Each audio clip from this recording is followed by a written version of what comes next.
फक्त half station एकदम शांत आहे नाही. डी हा जरी तो बसणार असेल ना तर मी चाललो. हा थांबणार असेल ना मी थांबू शकत नाही, चाललो मी. अरे बस रे एक मिनिट. पागल आहेस, इतकी चांगली मैत्री तुमची, काय झालं रे? नाही काय झालं लगन? अरे डी ते लाला विचार हा काय बोलला माघारी. तू नितीनला विचारणार भावा काय बोलला माझ्या मागे राहतो. अच्छा, तर करणी दोघांची तिसऱ्यांची का? फोन उचल काय म्हणतो बघ. बोल ना डी. हा नितीन कुठेस? हे इथं केक किंगच्या बाजूला होतो. अच्छा, लाला तर असेल सोबतच. हो आहे ना माझ्या सोबतच आहे. मला सांग, हे लखन काय बोललंय नाण्याबद्दल? काहीच नाही.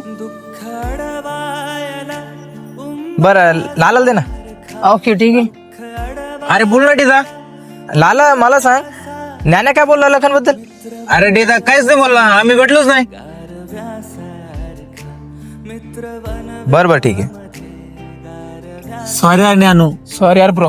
अरे भावांनो, आपली मैत्री चांगली आहे हे सगळ्यांना माहिती आहे. हे लोक जळतात रे, त्यांना कसं फोडायचं फक्त हे त्यांचं डोकं तिथंच चालतं.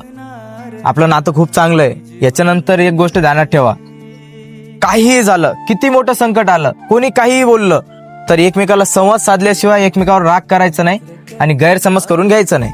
कळलं? हो. चला चाय कोण पाजायला सोडा मागचं. लखन मित्र असला जवळ जर